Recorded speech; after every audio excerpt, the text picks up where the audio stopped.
हो गया। हेलो दोस्तों, नमस्कार। स्वागत है आप सभी का रोजगार विद अंकित यूट्यूब चैनल पर। तो कुछ नया, कुछ जाना पहचाना चेहरा आप लोगों के लिए शायद हो सकता है। तो बताइए क्या हाल है सभी के। Good morning. बिल्कुल टाइम पर 7:31 बज रहे हैं और नंबर सिस्टम को लेकर हम यहाँ पर आए हैं। उससे पहले मैं आप लोगों को एक बात, दूसरे सर कहाँ गए, दूसरे सर के बारे में भी हम लोग थोड़ा सा डिस्कशन करेंगे। एक्चुअली क्या है कि जो लोग शायद मेरे बारे में नहीं जानते उनको मैं बता दूं। मेरा नाम दीपक भाटी है। हम लोग चैनल पर रोजगार विद अंकित पर मैथ्स पढ़ाता हूं मैं। तो यहाँ पर आपकी क्लास के लिए आज से शुरू करूंगा नंबर सिस्टम।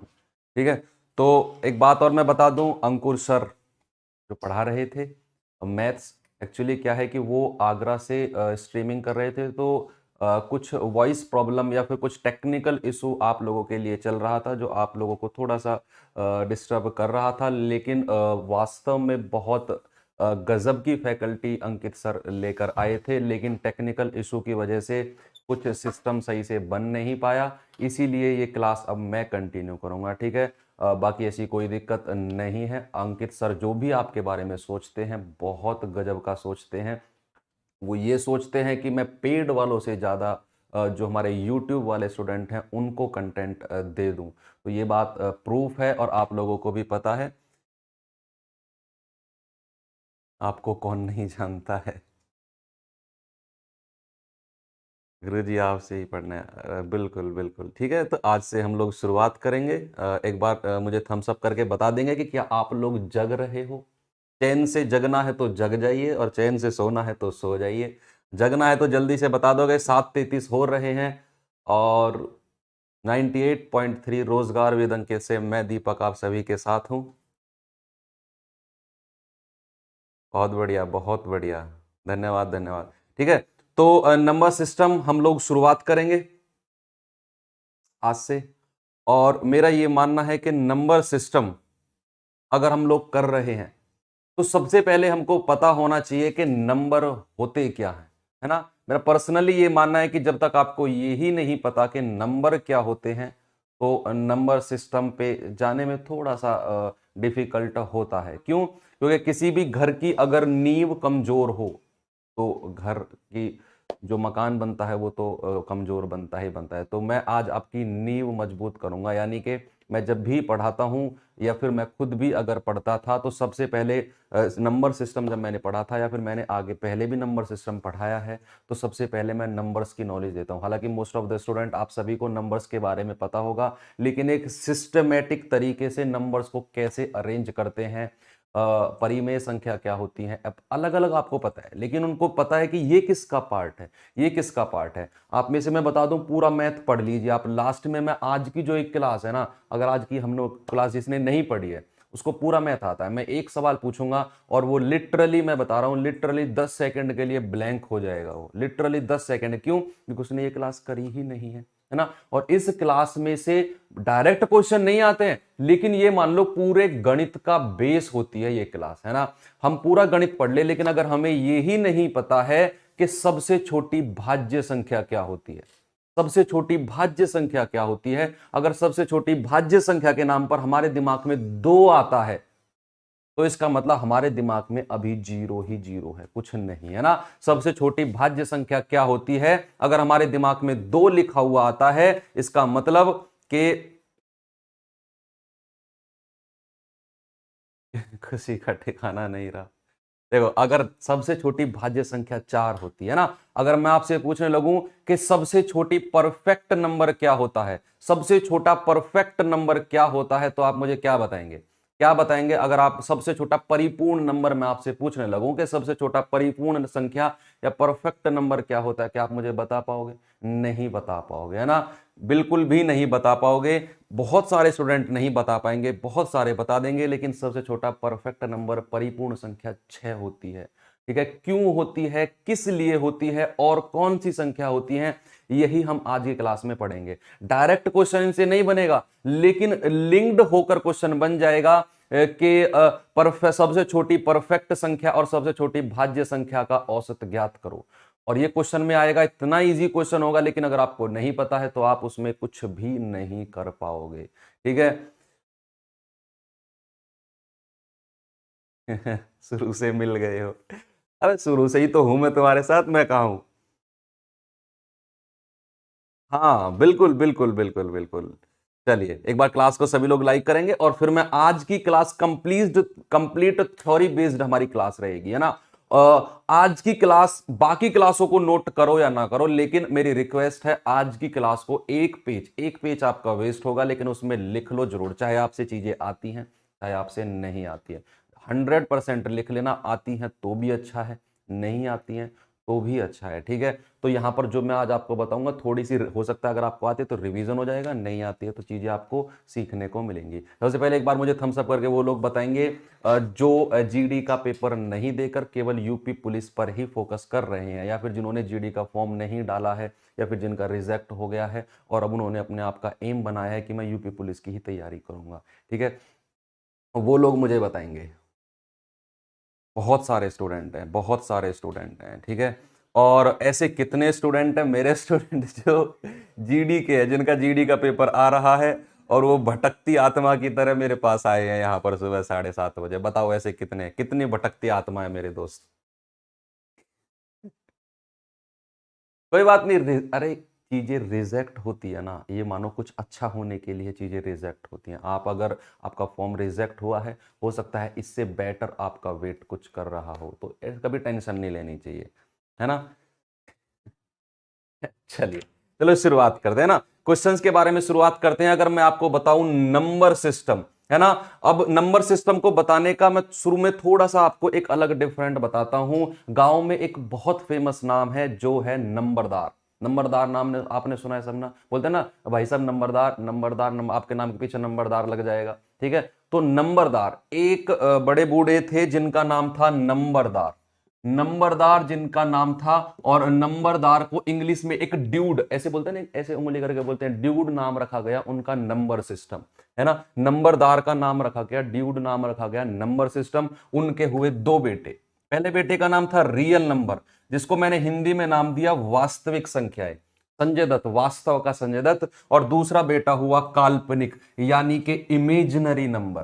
पहला था क्या, पहला था आपका रियल नंबर, दूसरा था इमेजिनरी नंबर यानी कि वास्तविक संख्याएं, और दूसरा था काल्पनिक संख्याएं। एक बार कॉपी में जरूर लिखेंगे आप सभी लोग, जैसे जैसे मैं पढ़ाता जा रहा हूं वैसे वैसे आपकी कॉपी में ये सब चीज नोट डाउन होती रहनी चाहिए।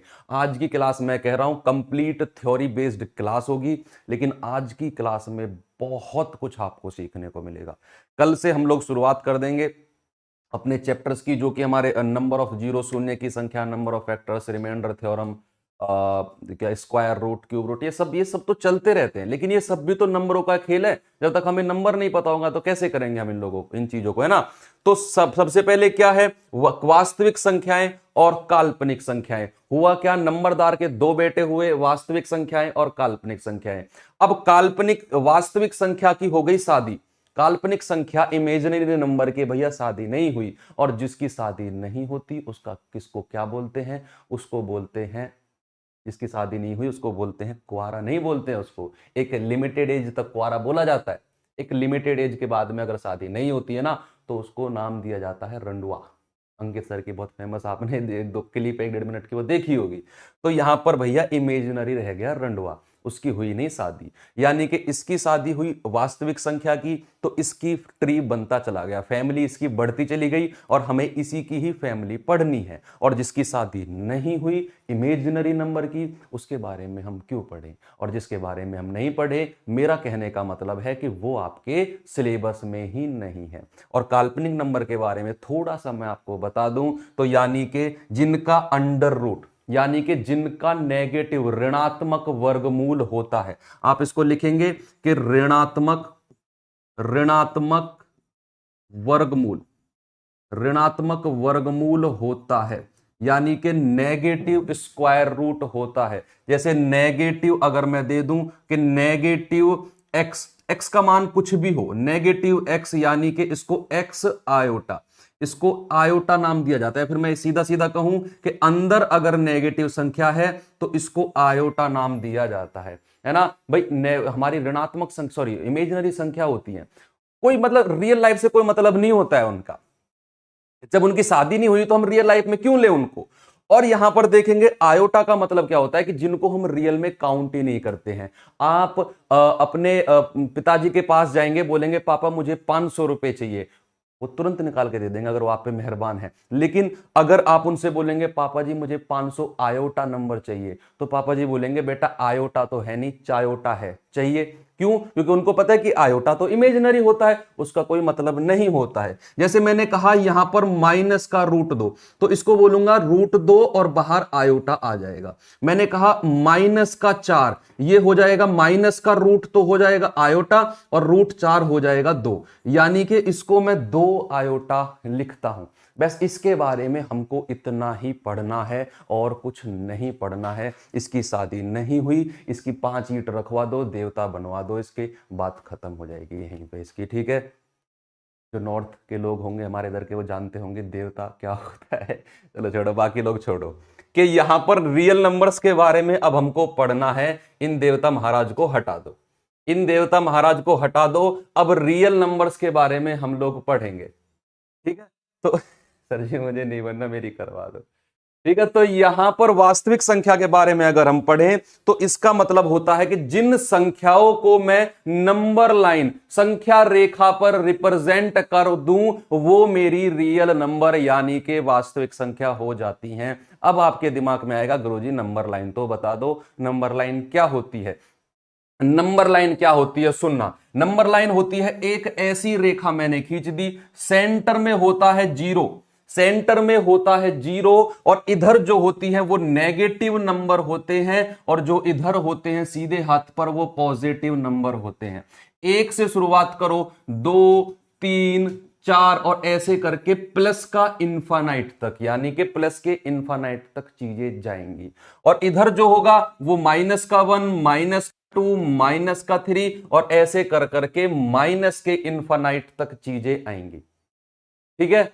आराम से पढ़ेंगे, आज की क्लास में बिल्कुल कंप्लीट करा दूंगा मैं ये। थोड़ी सी 10-12 मिनट की क्लास थोड़ी सी एक्स्ट्रा जा सकती है, लेकिन ये पूरा सिस्टम आज मैं आपको समझा दूंगा, ठीक है। तो यहां पर सेंटर में 0, इधर प्लस 1 2 3 4 5 6 7 8 9 10 11 12 और इन प्लस के इन्फिनिट अनगिनत टाइम तक।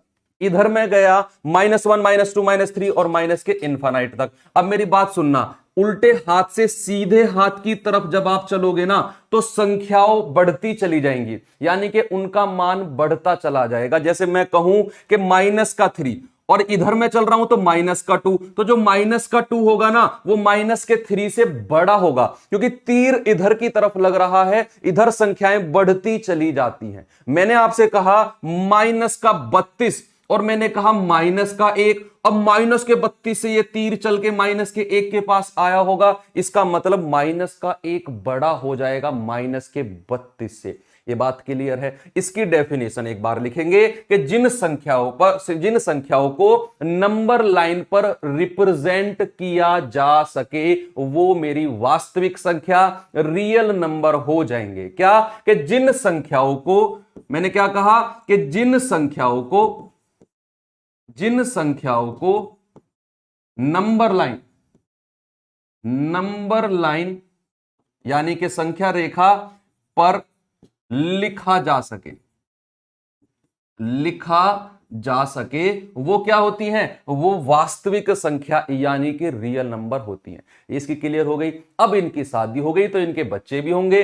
अब बच्चों के बारे में पढ़ते हैं, वास्तविक संख्या के बच्चों के बारे में पढ़ते हैं। भाई मैं इसी को थोड़ा सा एडजस्ट करता जाऊंगा, आप लोग लिखते जाना, ठीक है। इसके बच्चों के बारे में अगर हम पढ़ें तो इसके हुए 2 बच्चे, इसके 2 बच्चे हुए। पहले बच्चे का नाम था इंटीजर पूर्णांक, दूसरे का नाम था डेसिमल दशमलव। बहुत बड़ा ट्री बैठा है, ये तो परदादा की बात कर रहा हूं मैं। ये जो रियल नंबर है ना ये परदादा है, इसके बहुत सारे बच्चे हुए हैं नीचे, मतलब बहुत सारे बच्चे नहीं, बच्चों ऐसे हुए। ये मत सोचो कि कुछ और काम नहीं था क्या इसको। चलिए, तो यहां पर इसके 2 बच्चे हुए। पहला था इंटीजर, इंटीजर नाम दिया, दूसरे को नाम दिया डेसिमल, अब इनके बारे में हम लोग अलग अलग पढ़ेंगे, इनके बारे में हम अलग अलग पढ़ेंगे। डेसिमल यानी कि दशमलव, डेसिमल यानी के दशमलव के बारे में अलग पढ़ेंगे और इंटीजर यानी के पूर्णांक के बारे में हम अलग पढ़ेंगे। पूर्णांक की अलग फैमिली है और मैं बता रहा हूं बहुत सारी चीजें आज आपको क्लियर होने वाली है इसी क्लास में, ठीक है। और डेसिमल की अलग फैमिली, एक बार इसको आप लिखेंगे, ठीक है। तो यहां पर मैं आपको डेसिमल के बारे में पहले क्लियर कर देता हूं, फिर इंटीजर्स के बारे में इतनी ज्यादा नहीं है। डेसिमल में ही है जो भी दो चीजें हैं, आपने पढ़ा होगा परिमेय संख्या, अपरिमेय संख्या, है ना, रेशनल नंबर, इरेशनल नंबर, वो सभी डेसिमल में आते हैं। आपने अलग अलग चीजों को पढ़ा, लेकिन आज मैं आपको एक ट्री बता रहा हूं, कौन किसका बाप है, कौन किसका बेटा है, ठीक है। तो डेसिमल के बारे में आज मैं आपको समझाता हूं कि डेसिमल के बारे में है क्या। डेसिमल के दो बेटे हुए, डेसिमल के दो बेटे हुए, कौन, एक तो टर्मिनेटिंग और एक नॉन टर्मिनेटिंग, यानी कि शांत नंबर, शांत संख्याएं, और एक अशांत संख्याएं, शांत संख्याएं और अशांत संख्याएं, जिसको मैं बोलता हूं non terminating, non terminating, non terminating, और शांत संख्याओं को बोलते हैं टर्मिनेटिंग। टर्मिनेटिंग, टर्मिनेटिंग का मैं आपको मतलब बता दूं तो आप संख्याएं समझ जाएंगे। टर्मिनेटिंग जैसे बोलते हैं ना कि टर्मिनेशन लेटर मिल गया, टर्मिनेशन, टर्मिनेशन यानी कि जिसकी सर्विस बंद हो चुकी है, जो अब आगे नहीं बढ़ेगा, वो टर्मिनेटिंग हो जाते हैं। और नॉन टर्मिनेटिंग, अशांत संख्याएं जिसकी सर्विस कभी बंद नहीं होती, जो अपने आप को रिपीट करते हुए जाते हैं, वो मेरे अशांत यानी के टर्मिनेटिंग हो जाते हैं, ठीक है। तो यहां पर टर्मिनेटिंग के बारे में अगर मैं बताऊं, जैसे मैंने कुछ संख्या लिख दी, मैंने लिख दिया 0.54, खत्म, बस यहीं पे बात खत्म। इसको टर्मिनेटिंग हो गया ये, नॉन टर्मिनेटिंग हो गया ये, ठीक है। जैसे मैंने कहा 0.54, मैंने लिखा 0.2, मैंने लिखा 0.3, भाई 0.54 को मैं 54 बटे क्या लिख सकता हूं, 100 लिख सकता हूं ना, ऐसे ही यानी कि टर्मिनेटिंग, ये तो मैं बाद में बताऊंगा। अभी फिलहाल जो टर्मिनेट हो गए हैं, यानी कि जो आगे बढ़ना बंद हो गए हैं, वो क्या होते हैं, शांत दशमलव। और अशांत दशमलव क्या होते हैं, सुनना, अशांत दशमलव क्या होते हैं, अशांत दशमलव के बारे में भी थोड़ा सा मैं आपको बता देता हूं। फिर एक बार बताने के बाद ना फिर से मैं आपका रिवीजन कराऊंगा, शुरू से रिवीजन कराऊंगा, और 100% सारी चीजें दिमाग में छप जाएंगी। फिलहाल ये मत सोचो कि मैं पीछा भूल गया, अरे वो क्या था, वो क्या था, नहीं नहीं नहीं, अभी जो बता रहा हूं फिलहाल उस पर फोकस करो। शुरू से आपका एक बार रिवीजन कराऊंगा, ये सुनना। टर्मिनेटिंग के बारे में अगर मैं कहूं तो टर्मिनेटिंग के भी दो पार्ट होते हैं, टर्मिनेटिंग के भी दो पार्ट होते हैं, एक होता है रिपीटिंग और एक होता है नॉन रिपीटिंग। मैंने क्या कहा, एक होता है रिपीटिंग, हिंदी में भी लिखूंगा, एक होता है रिपीटिंग यानी कि दोहराने वाली संख्याएं, और एक होता है नॉन रिपीटिंग। नॉन रिपीटिंग भाई संख्या क्या थी, जो ना दोहराने वाली हो, क्या, जो ना दोहराने वाली संख्याएं हो। मैंने आपसे कहा कि नॉन टर्मिनेटिंग के दो पार्ट, नॉन टर्मिनेटिंग यानी कि जो कभी रुके ही ना।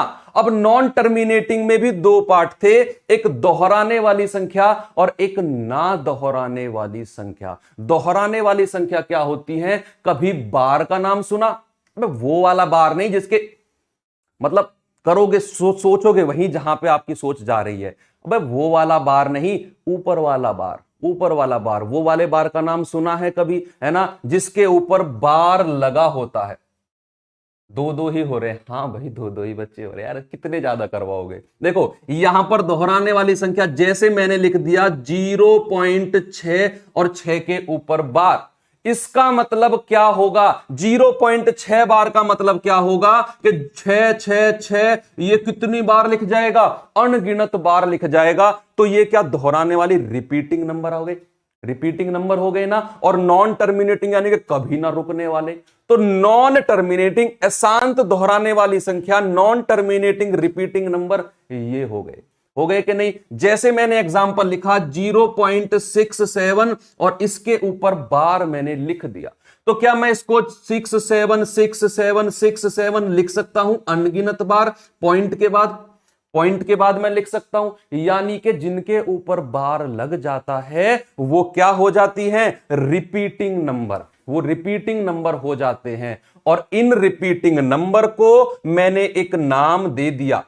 अब आपको मैं उस चीज के पास ले जाना चाह रहा हूं जिसका आपने नाम सुना, कहां से चीजें उत्पन्न हुई, मैं वहीं पे आपको ले जाऊंगा। ठीक है, मुझसे नहीं होती स्टार्ट, मैं आपको क्वेश्चन से स्टार्ट कराऊं, नहीं आपको आते हैं क्वेश्चन मुझे पता है, लेकिन मैंने आज शुरू में बता दिया कि ये क्लास मेरी कंप्लीट थ्योरी बेस्ड होगी, जिसमें आज मैं आपको रिवीजन भी कराऊंगा इसके बाद पूरी क्लास का। पहले फिलहाल जो पढ़ा रहा हूं वो पढ़ लीजिए। ठीक है, अंकुर सर की क्लास में थोड़ी सा टेक्निकल इशू चल रहा था, वॉइस प्रॉब्लम आ रही थी। One of the best teacher हैं, मैं बता रहा हूं, अंकित सर आपके लिए लेकर आए हैं, तो अंकुर सर वन ऑफ द वास्तव में बेस्ट टीचर हैं, लेकिन कुछ टेक्निकल इशू की वजह से यहां से कनेक्शन नहीं बन पा रहा था। वो आगरा से क्लास लाइव करते थे, तो कुछ टेक्निकल इशू, वॉइस प्रॉब्लम, बहुत सारे इशू हुए थे, टेक्निकल इशू, इस वजह से क्लास कंटिन्यू नहीं कर पाए वो। तो यहां पर अब मैं आपकी क्लास लूंगा। ठीक है भाई, जो लोग नए आए हैं उनको मैं बता रहा हूं।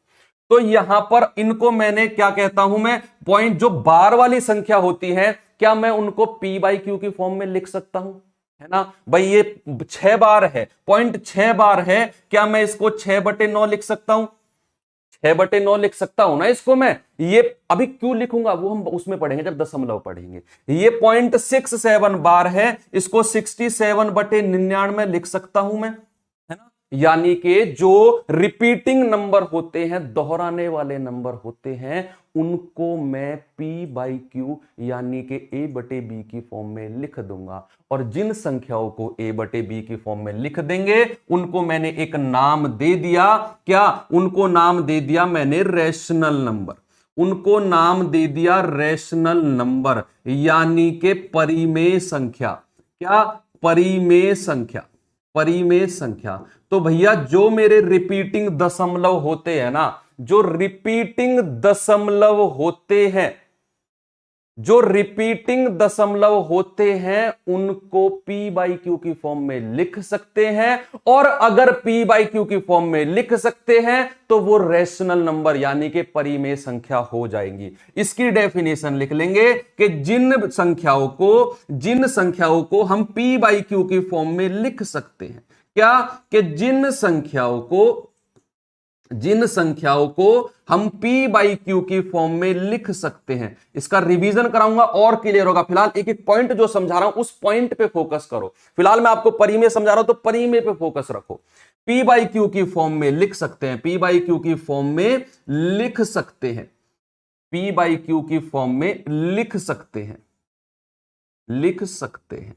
तो वो क्या हो जाएंगी, वो मेरी परिमेय संख्या हो जाएंगी। जैसे, और यहां पर जो Q है ना वो 0 के इक्वल नहीं होना चाहिए, ये कंडीशन भी है। जैसे मैंने क्या कहा, मैंने कहा 3/4, भाई मैंने एग्जाम्पल आपको दे दिया, 3/4 मैंने एग्जाम्पल दे दिया आपको कि 3/4 की एक परिमेय संख्या है, बिल्कुल है, बिल्कुल 100% परिमेय संख्या है। मैंने आपसे कहा कि मुझे बताएंगे कि 3, क्या 3 एक परिमेय संख्या है, क्या 3 एक परिमेय संख्या है, 100% है। किसी भी इंटीजर, किसी भी पूर्णांक अगर डायरेक्ट लिख गया उसके बटे में आप 1 लिख सकते हो, तो ये भी P बाई क्यू की फॉर्म में हो गई, तो ये भी एक परिमेय संख्या हो गई। जैसे मैंने कहा 22/7, 22/7 क्या एक परिमेय संख्या है, अरे ये तो पाई की वैल्यू होती है, लेकिन ये परिमेय संख्या में आती है। क्यों, क्योंकि ये एग्जैक्ट वैल्यू नहीं होती है पाई की, इसको तो हम लिखते हैं, लेकिन अगर इसको मैंने P बाई क्यू में लिख दिया तो ये परिमेय संख्या बन गई है। ठीक है, इसके बारे में स्पेशल पॉइंट अलग से लिखवाऊंगा। तो जिन संख्याओं को P बाई क्यू की फॉर्म में लिख दिया वो संख्या रेशनल नंबर हो गई। और जिन संख्याओं को P बाई क्यू की फॉर्म में ना लिख पाए, जैसे मैं आपको एग्जाम्पल दे दूं, एग्जाम्पल मैं यहां पर आपको दे देता हूं भाई, ना दोहराने वाले, जैसे मैंने लिखा 0.62894, यानी कि वो रुक भी नहीं रहे हैं और वो रिपीट भी नहीं हो रहे हैं, वो नॉन टर्मिनेटिंग भी हैं और नॉन रिपीटिंग भी हैं। मैंने क्या कहा, वो नॉन टर्मिनेटिंग यानी कि पॉइंट के बाद रुक भी नहीं रहे हैं भाई साहब, रुक जाओ, नहीं रुकेंगे, और रिपीट भी नहीं हो रहे हैं भाई साहब, रिपीट तो हो जाओ, बार लगाकर तुम्हें पी वाई क्यू की फॉर्म में लिख दूं ना, रिपीट भी नहीं होगा और रुकूंगा भी नहीं। सबसे जिद्दी होते हैं ये लोग, यानी कि इनका कोई ठिकाना नहीं होता है, ये रुकेंगे भी नहीं और रिपीट भी नहीं होंगे। क्या ये रुकेंगे भी नहीं और रिपीट भी नहीं होंगे? जैसे मैंने कहा 0.28946348, ऐसे ऐसे ये अनगिनत टाइम तक चले जाएंगे, इनका कोई फिक्स पैटर्न नहीं होता है, तो इनको मैंने नाम दे दिया जिद्दी संख्याएं। ये जिद्दी संख्याएं होती है, और जो जिद्दी संख्याएं होती हैं वो ना तो रिपीट होती हैं और ना रुकती हैं। याद हो जाएगा कि जिद्दी संख्याएं ना तो रिपीट होती हैं और ना रुकती हैं। तो जो ना रुकेंगी ना रिपीट होंगी, यानी कि नॉन टर्मिनेटिंग और नॉन रिपीटिंग, उनको मैंने नाम दे दिया इर्रेशनल नंबर। क्या? Irrational number. इर्रेशनल नंबर यानी कि अपरिमेय संख्या। क्या? अपरिमेय संख्या। अपरिमेय संख्याएं। कोई दिक्कत किसी को है ना? देखो, आपने आज तक रेशनल, परिमेय, अपरिमेय पढ़ा होगा, लेकिन मैं आज आपको उनके वंशजों के पास ले गया जहां से इनकी शुरुआत हुई थी। और एक बार ये चार्ट बनाने के बाद आपको फिर से रिवाइज कराऊंगा ना, मैं गारंटी से कहता हूं ये चार्ट आपके दिमाग में छप जाएगा, और आज के बाद में कोई भी आपसे कुछ भी पूछ ले, आपको कोई दिक्कत नहीं होगी। इसके एग्जाम्पल मैं आपको दे दूं भाई, इरेशनल नंबर के एग्जाम्पल यानी कि अपरिमेय के मैं आपको एग्जाम्पल दे दूं। जैसे मैंने कहा √2, तो √2 एक ऐसी संख्या है, बहुत जिद्दी टाइप की संख्या है। इसका जो होता है कि इसका जो होता है 1.414, और चलो एक और चलो पहले बताता हूं। √3 है, जैसे √3 क्या है, 1.732496, यानी कि ये आपका अनगिनत टाइम तक जाएगा, है ना? ये अनगिनत टाइम तक जाएगा, ये मतलब रिपीट भी नहीं होगा पॉइंट के बाद, और ये आपका रुकेगा भी नहीं। जिद्दी हो गया ना? जिद्दी हो गया ना कि √3 की वैल्यू 1.734269, ये रिपीट भी नहीं होगा, और ये इतना जिद्दी है, ये रुकेगा भी नहीं।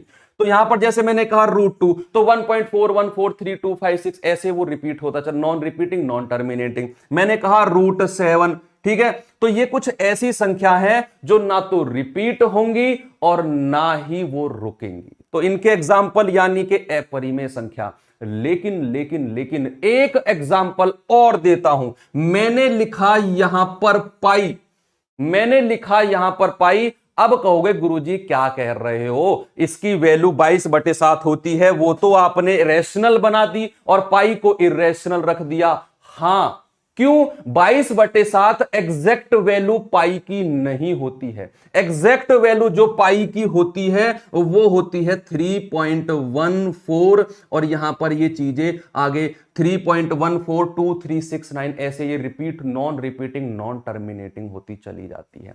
इसीलिए अगर आगे से आपसे कोई सवाल पूछे, और पूछेगा, पता है कौन पूछेगा? मैं ही पूछूंगा जब मैं पढ़ा रहा हूं, तो आपको आगे से अगर ये टीचर आगे से आपसे कोई सवाल पूछे कि पाई क्या होता है, तो इस टीचर के मुंह पे ऐसे फेंक के मानना कि ये तो अपरिमेय होता है। गुरुजी हटाओ, इधर को हटाओ। अगर मैं कहूं 22/7 क्या होता है, तो 22/7 को परिमेय संख्या ऐसे फेंक के मानना मेरे मुंह पे, ये परिमेय संख्या होती है।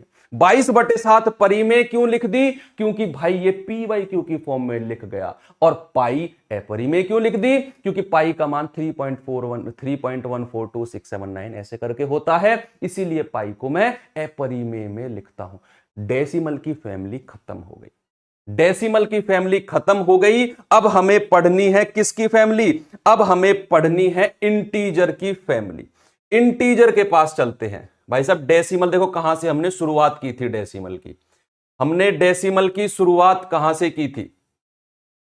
ये देखो, डेसिमल की शुरुआत हमने यहां से की थी, है ना? डेसिमल की शुरुआत यहां से की थी, और डेसिमल की फैमिली हमने पढ़ ली। इसका रिवीजन भी कराऊंगा क्लास के लास्ट की 5 मिनट में, और मेरा विश्वास है कि ये पूरी की पूरी फैमिली आपके दिमाग में छप जाएगी। अभी आपको लग रहा होगा कि ये तो पढ़ा निकल गया दिमाग से, नहीं, आपके दिमाग से नहीं निकला। आपके एक होता है सबकॉन्शियस माइंड, उसमें ये सारी चीजें पहुंचा दूंगा, बस आप एक पेज में इनको लिखते रहना। ठीक है, एक पेज में इनको लिखते रहना। चलिए भाई, पूर्णांक की फैमिली को अब शुरुआत करते हैं, यानी कि इंटीजर की फैमिली को शुरुआत करते हैं। इंटीजर के तीन बेटे हुए, इंटीजर के तीन बेटे हुए। पहला हुआ ऋणात्मक पूर्णांक, यानी कि नेगेटिव इंटीजर। नेगेटिव इंटीजर मैंने इसको नाम दिया नेगेटिव इंटीजर, जिसको मैंने बोला ऋणात्मक, ऋणात्मक पूर्णांक। ठीक है, दूसरा बेटा हुआ, तीसरे के बारे में पढ़ते हैं, दूसरा तो सबको पता है। तीसरा बेटा हुआ पॉजिटिव इंटीजर, पॉजिटिव इंटीजर, जिसको मैंने नाम दिया धनात्मक, धनात्मक पूर्णांक। और जो तीसरा बीच का बेटा है वो है जीरो, वो है जीरो। जीरो का आविष्कार कौन से देश में हुआ, कोई मुझे बता सकता है? और किसने उसका आविष्कार किया? सुना है ना गाना, जब जीरो दिया मेरे भारत ने, मेरे भारत ने, मेरे भारत ने। कौन सी फिल्म का गाना है वो? शायद मनोज कुमार ने गाया था, मनोज कुमार ने एक्टिंग की थी शायद उसमें। तो ये तो पता चल गया, जब जीरो दिया मेरे भारत ने, तब भारत, तब दुनिया को गिनती आई। सुना है ना वो गाना, पुराने गाने अगर आप सुनते होगे तो वहीं से। यानी कि जीरो का आविष्कार हमारे महान व्यक्ति, जिनके बारे में अगर मैं बोलूं तो वो उनकी तौहीन आर्यभट्ट जी ने इसका आविष्कार किया था, तब जाकर दुनिया को गिनती आई थी। ठीक है, तो यानी कि जीरो एक ऐसी संख्या है जो ना तो ऋणात्मक पूर्णांक होती है और ना जो धनात्मक पूर्णांक होती है, ना तो ऋणात्मक पूर्णांक और ना धनात्मक पूर्णांक। ठीक है, तो ऋणात्मक पूर्णांक और ऋणात्मक यानी कि जैसे मैंने लिखा -3, -4, -2, -1, ये ऋणात्मक पूर्णांक होते हैं। और मैं अगर बात करूं धनात्मक पूर्णांक की, तो धनात्मक पूर्णांक यानी कि 1, 2, 3, 4 और ऐसे करके इनफानाइट तक जाते हैं, और जीरो को तो आप अलग ही हटा लो। अब जो पॉजिटिव इंटीजर होते हैं, जो हमारे धनात्मक पूर्णांक होते हैं, वो दो भागों में बट गए, वो दो भागों में बट गए। पॉजिटिव इंटीजर बट गए दो भागों में। एक को नाम दिया गया नेचुरल नंबर, नेचुरल नंबर यानी कि प्राकृतिक संख्याएं, प्राकृतिक संख्याएं। अगर आप कॉपी में लिख रहे हो और क्लास के लास्ट के 5 मिनट में मैं रिवीजन कराऊंगा वो, और क्लास के बाद 5 मिनट आपने खुद ने देख लिया ना, मेरा विश्वास है बहुत कुछ सीख जाओगे। आगे पूरे नंबर सिस्टम में इनका यूज होगा, पूरे नंबर सिस्टम में। ठीक है, जो भी संख्या यूज होती है आज वो सारी पढ़ा दूंगा यहीं पे क्लास में।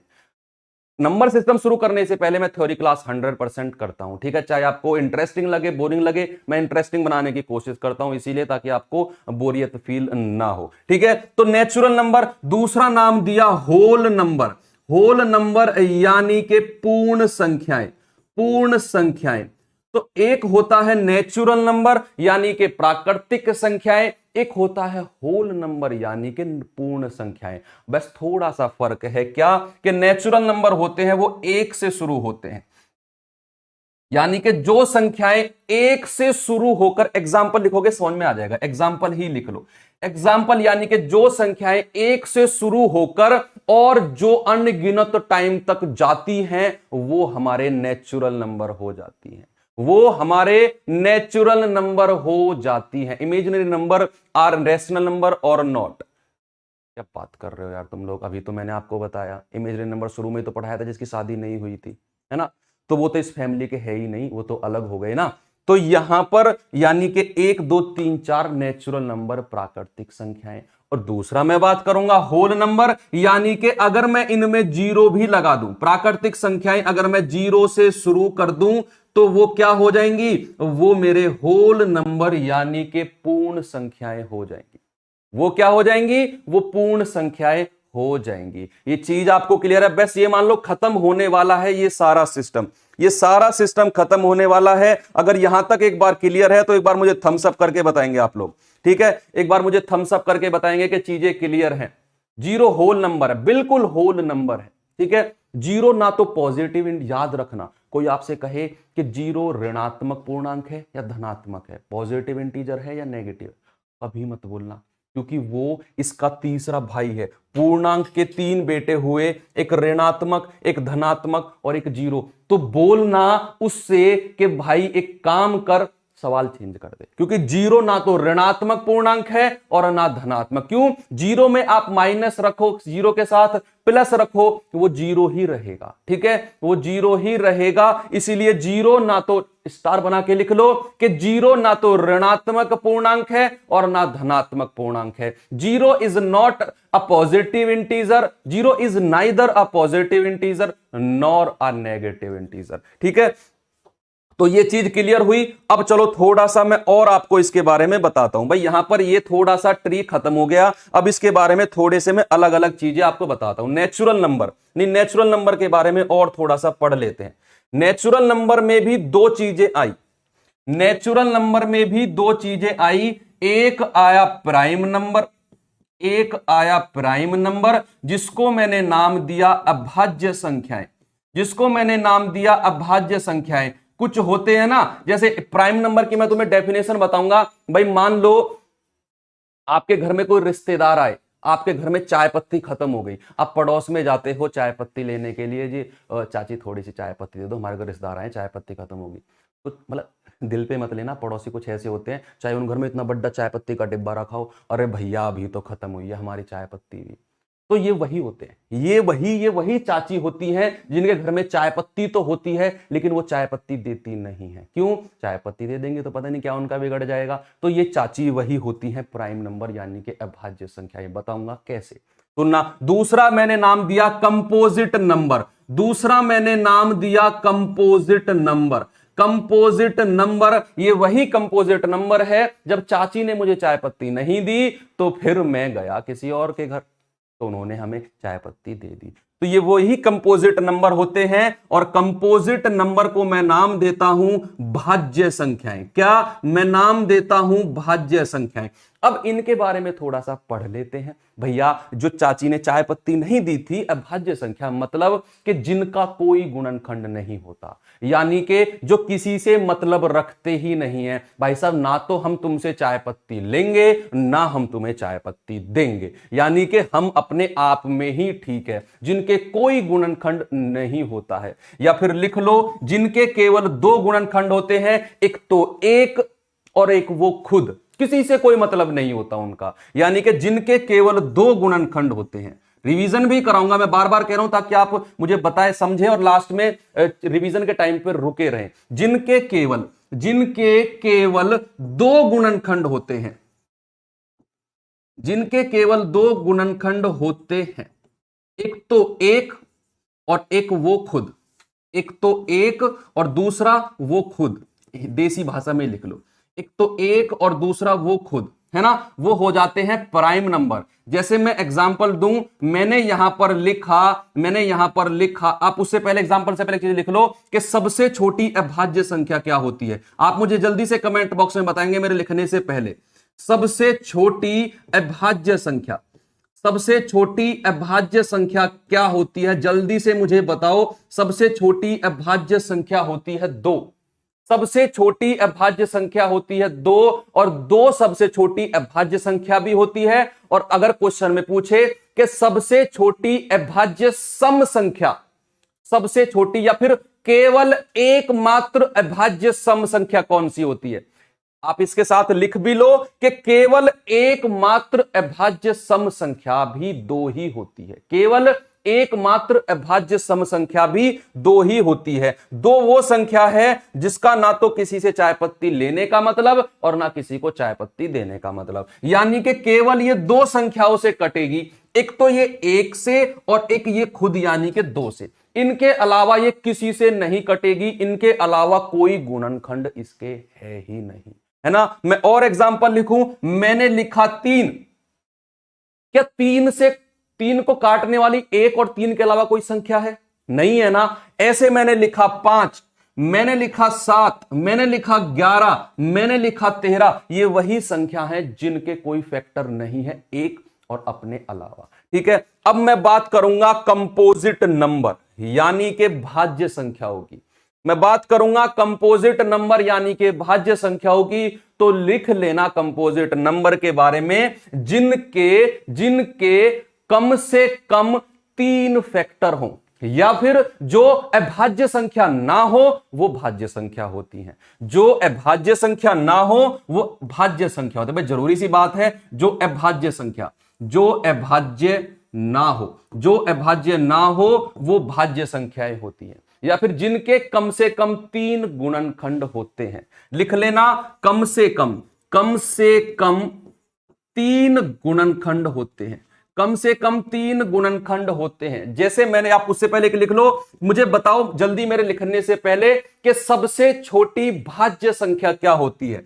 सबसे छोटी, मैंने लिखा सबसे छोटी भाज्य संख्या क्या होती है। सबसे छोटी भाज्य संख्या क्या होती है, जल्दी से मुझे सभी लोग आंसर देंगे। सबसे छोटी भाज्य संख्या होती है 4। सबसे छोटी भाज्य संख्या होती है 4। 1 भी नहीं है, 2 भी नहीं है, क्योंकि 2 तो सबसे छोटी अभाज्य हो गई। 3 भी नहीं है, 3 भी अभाज्य हो गई, और 4 आएगी। फिर 4 ऐसी संख्या है जिसके कम से कम 3 गुणनखंड होंगे। कौन कौन से? 1, 2 और एक खुद 4। एक खुद 4, ऐसे इसके 3 गुणनखंड हो जाएंगे, है ना। या एग्जाम्पल की जरूरत नहीं है, जो संख्याएं अभाज्य नहीं है वो मेरी भाज्य में आ जाएंगी। एक को छोड़कर, एक ना तो भाज्य है, ना तो प्राइम नंबर है, और ना कंपोजिट नंबर है। एक ना तो प्राइम नंबर है, ना कंपोजिट नंबर है। एक को तो आप अलग हटा लो। एक तो वो बाबा है जो ना तो प्रोफेशनल बाबा जी है और ना ही भैरुपिया है, जिसने एक गले में झोला सा डाला और आटा मांगने चल दिया। एक वो बाबा है जो ना मंदिर पे रहता है और ना ही गरीब है ना। जिसका काम क्या होता है, बस आटा तेल इकट्ठा करके और सप्लाई कर देना आगे, शाम को 2 पौवे का जुगाड़ हो जाएगा। ये वही एक है जो ना तो कंपोजिट में आता है और ना ही प्राइम में आता है। एक वो है, ठीक है। तो याद रखना, ये याद कर लिया, ये बिल्कुल पढ़ लिया आपने। चलो मैं अब थोड़ा सा आपको और आगे लेकर चलता हूं, ठीक है।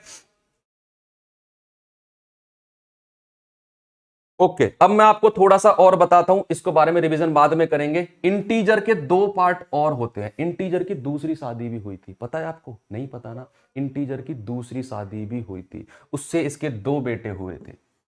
हालांकि इंटीजर की दूसरी शादी हुई थी, यानी कि पूर्णांक की दूसरी शादी भी हुई थी। इसके 2 बेटे हुए थे। पहला बेटा था सम संख्या, पहला बेटा था सम संख्याएं, सम था। दूसरा था विषम, दूसरा था विषम। सम को मैंने नाम दिया इवन नंबर, विषम को मैंने नाम दिया ऑड नंबर, है ना। सम संख्याएं क्या होती हैं, यानी कि जो 2m की फॉर्म में होती हैं और जो 2m+1 की फॉर्म में होती हैं, वो मेरी विषम संख्याएं हो जाती हैं। डेफिनेशन के बारे में देख लेते हैं, या फिर जो संख्याएं इजी है, ये तो सबको आता है, 2 से कट जाए। जो संख्याएं 2 से कट जाए, वो संख्या जो 2 से कट जाए वो संख्या क्या होती है? Even number. इवन की स्पेशलिटी क्या है? इसमें नेगेटिव यानी कि ऋणात्मक संख्या भी आ जाती है। जैसे एक पॉइंट स्टार बना के और लिख लो कि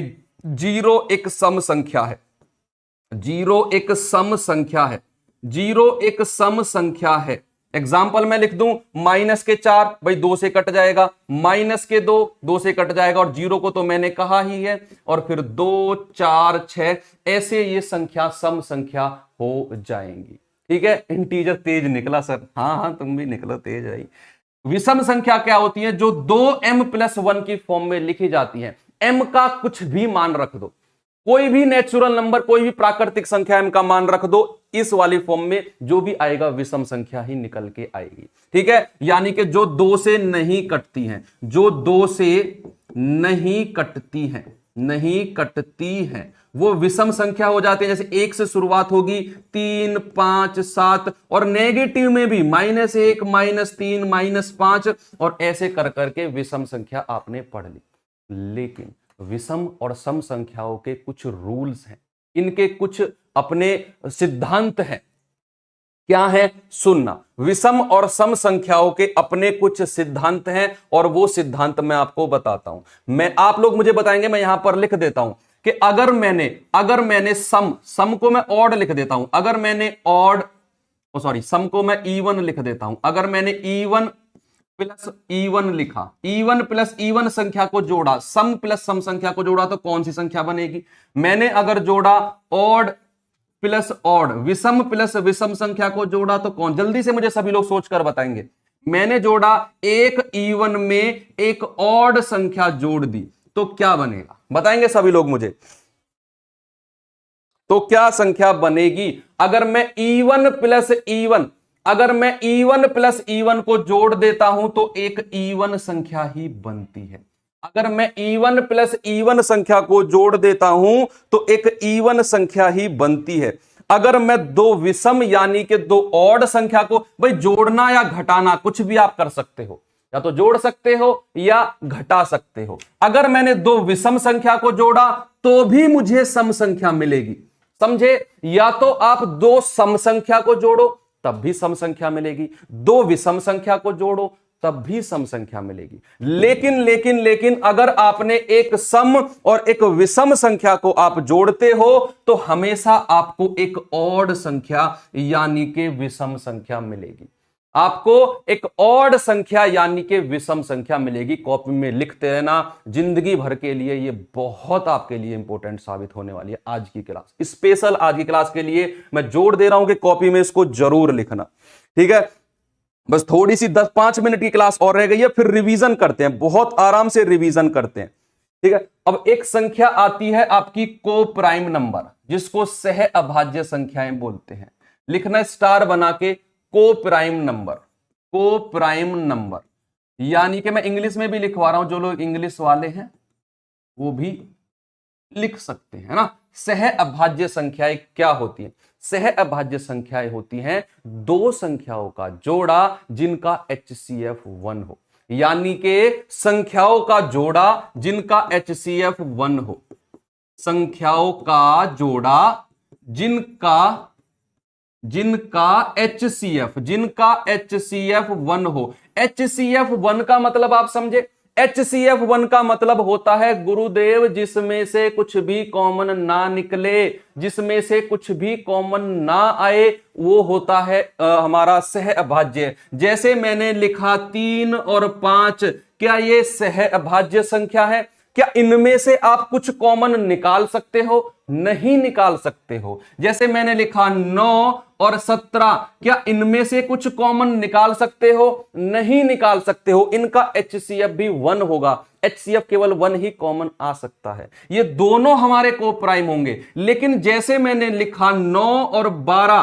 क्या 9 और 12 मेरी को प्राइम नंबर है? बताएंगे यस और नो में मुझे जवाब देंगे कि 9 और 12 का जोड़ा क्या को प्राइम नंबर है या नहीं? यस और नो बताएंगे जल्दी से कि यहां पर 9 और 12 का जोड़ा क्या को प्राइम नंबर है? कभी नहीं होगा। क्यों? क्योंकि यहां पर 9 और 12 में से 3 कॉमन आ गया, 3 तिया 9 और 3 चौके 12। अगर 3 कॉमन आ गया तो ये मेरा को प्राइम नंबर नहीं होगा। को प्राइम नंबर वही होगा जिसमें से कुछ भी कॉमन ना आए।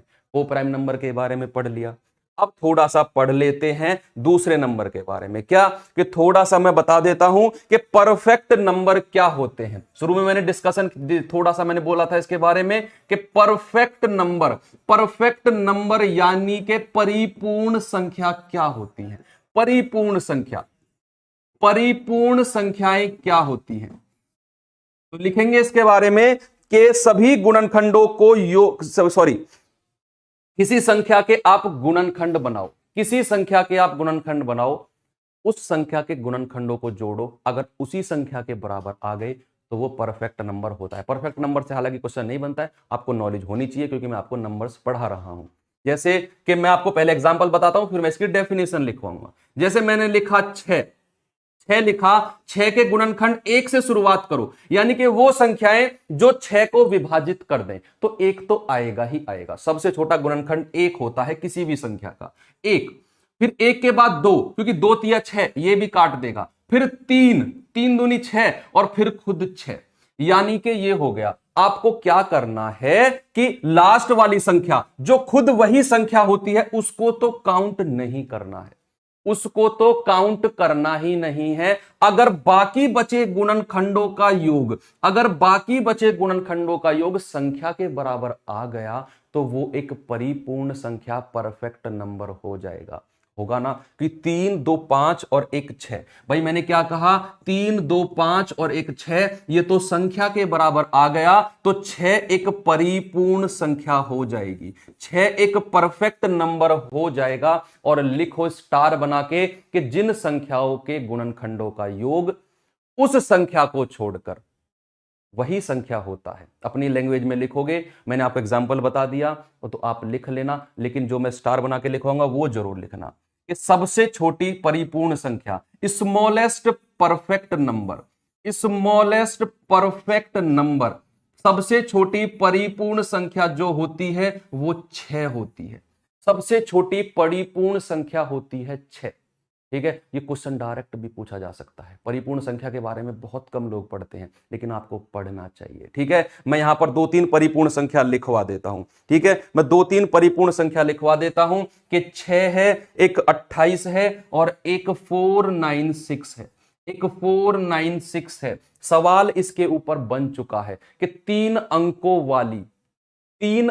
वाली परिपूर्ण संख्या कौन सी है, तो डायरेक्ट ऑप्शन में दिया हुआ था 496। ठीक है, डायरेक्ट ऑप्शन में दिया हुआ था 496। तो इन 3 संख्याओं को तो आप स्पेशली याद रखो कि सब परिपूर्ण जो संख्या होती है कि उस संख्या को छोड़कर बाकी का योग कर लो। 28 के आप फैक्टर बना के देखो, 28 को छोड़ देना, बाकी को जोड़कर देखना, 28 ही आएगा। तो ये हो गया हमारा परफेक्ट नंबर। ठीक है, अब ये सारे नंबर्स खत्म हो गए। अब टाइम आ गया रिवीजन का, अब टाइम आ गया रिवीजन का। करते हैं revision. Are you ready for the revision guys? देखा अंग्रेजी मेरी, ऐसी अंग्रेजी बोलता हूं, तुम भी नहीं बोल पाओगे ऐसी अंग्रेजी। चलो मैं फिर से स्टार्ट करता हूं। ठीक है, जो लोग लेट आए थे वो लोगों का भी कवर हो जाएगा।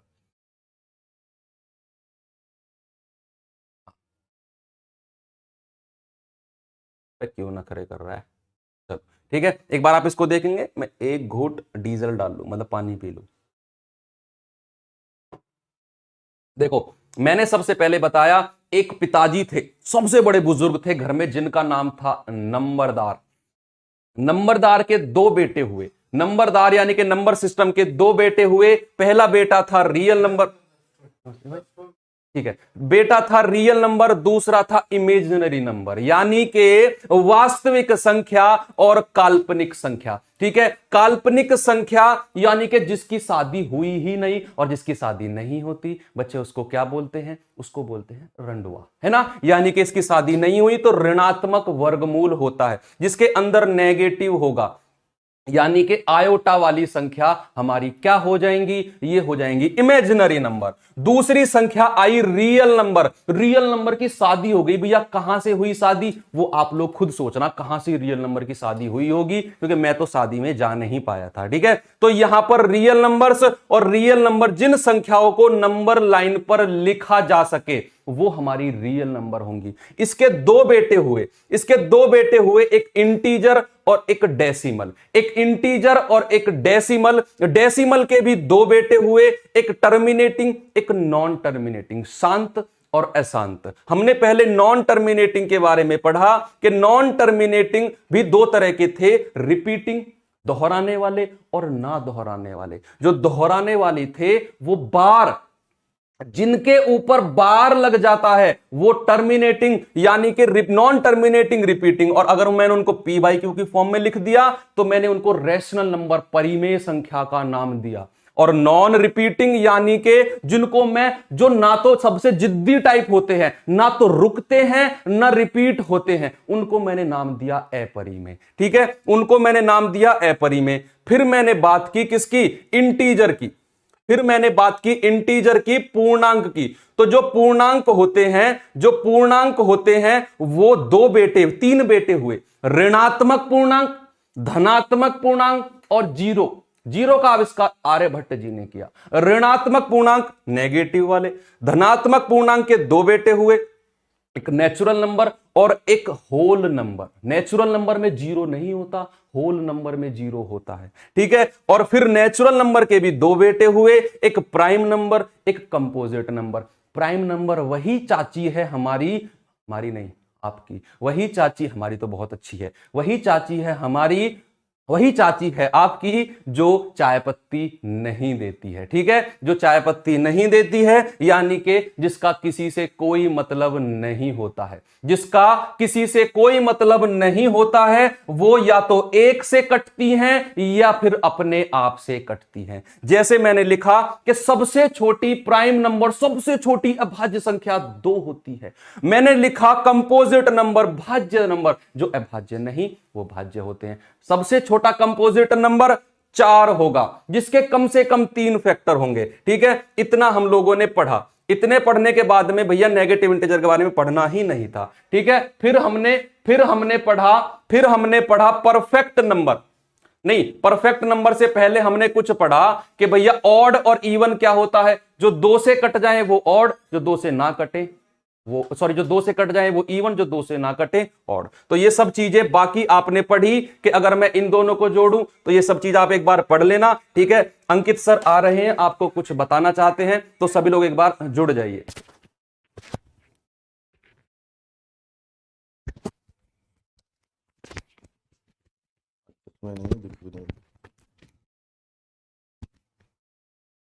नहीं, हाँ, कमेंट सेक्शन बड़ा कर दो।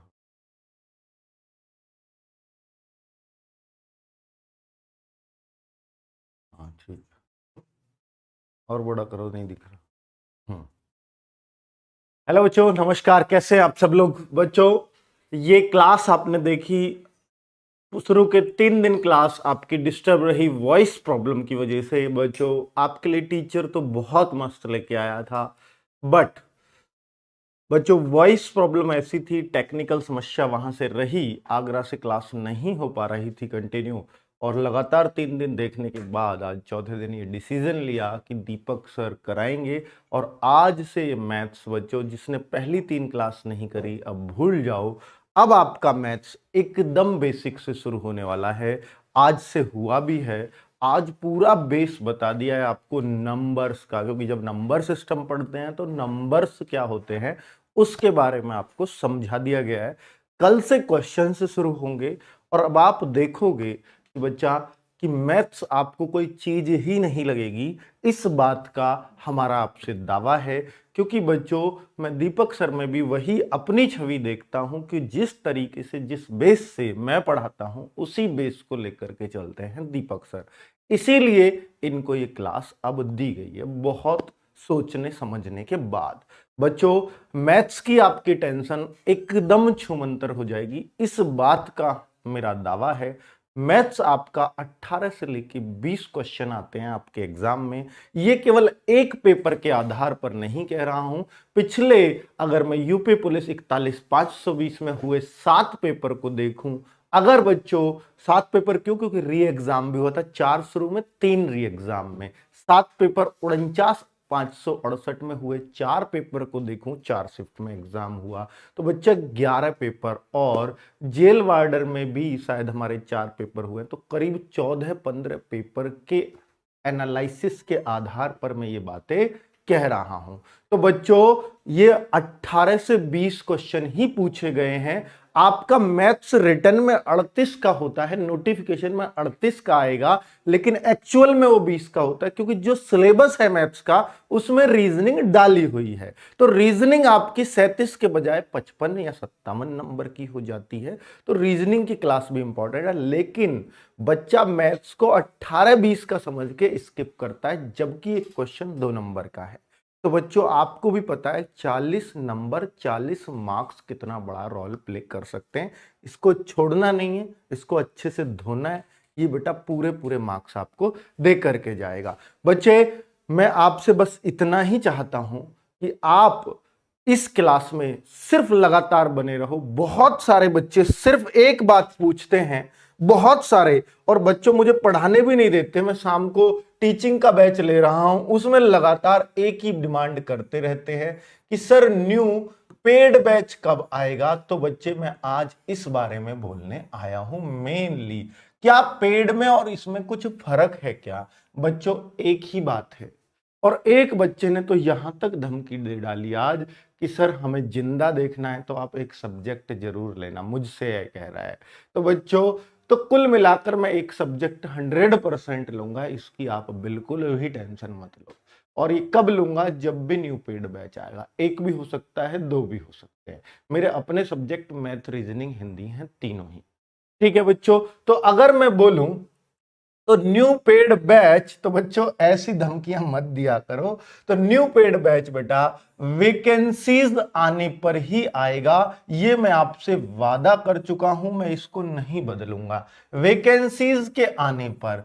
क्यों बच्चों? ऐसा क्यों? ये डिसीजन क्यों लिया गया है? ये बेटा इसलिए लिया है ताकि आपका कोई नुकसान ना हो। अगर वैकेंसी ही डिले करती गई, वैकेंसी नहीं आई किसी वजह से, बेटा वैकेंसी मैं आपको बोल रहा हूं आएंगी तो 20 दिसंबर से पहले आएंगी, नहीं आई तो समझ लेना नहीं आएंगी। ये मैं साफ साफ बोल रहा हूं। अगर 20 दिसंबर से पहले वैकेंसी आ गई तो आएंगी चुनाव से पहले, वरना तो नहीं आएंगी। चुनाव के बाद कब आएंगी सर, उसका कुछ पता नहीं है। ठीक है, तो अगर बेटा 20 दिसंबर से पहले वैकेंसीज नहीं आई तो बच्चा मैं आपका पेड बैच क्यों लूं, मैं आपसे पैसे क्यों लूं, ये बताइए। ठीक है, तो इससे इससे पहले पहले वैकेंसी हालांकि आने की ऐसा नहीं है, 90% उम्मीद है कि आपको वैकेंसी देखने को मिलेंगी ही मिलेंगे। और 90% में मैं 10% की बजाय मैं आपसे पैसे नहीं ऐंठना चाहता बच्चों। बस बात इतनी सी है कि पेड बैच लेकर के आएंगे, इसमें कोई शक नहीं है। लेकिन बच्चों लाएंगे तभी जब वैकेंसी आ जाएंगी। और बच्चों इतने बेहतरीन अंदाज में पेड बैच होगा, आपने शायद ही कल्पना की होगी। क्योंकि हमारे पेड बैच को देख करके बच्चों को पता है कि अगर कोई बैच लेना है तो सिर्फ यहीं से लेना है, ये सबको पता है। पूरी जान फूंक देते हैं बच्चों बैच में। कोई भी चीज टाइम से ही होती है। जिसने हमारा कोई भी बैच लिया हो वो बच्चा इस वीडियो के नीचे कमेंट करके बता दे कि हमसे उसको क्या शिकायत रही है। अगर बेटा अगर 2 महीने में पेपर है तो 2 महीने में कोर्स बहुत बेहतरीन तरीके से कंप्लीट किया, 3 में है तो 3 में किया है, 4 महीने मिले हैं तो 4 में किया है बच्चों, वो सब कहीं भगदड़ नहीं मचती, चाहे पेपर कितना भी जल्दी क्यों ना हो। क्या पेपर बहुत जल्दी हो सकता है इसका? बच्चों मैंने बता दिया, फॉर्म जरूर भर सकते हैं, पेपर का अता पता नहीं है। लेकिन अगर आपका एक बार फॉर्म भर गया तो आप निश्चिंत होकर बैठ जाइए कि भर्ती तो होगी ही। फिर भर्ती को कोई रद्द नहीं कर सकता, चाहे सरकार ही बदल जाए, क्योंकि इस सरकार ने भी पिछली वाली की है जो मेरिट भर्ती थी।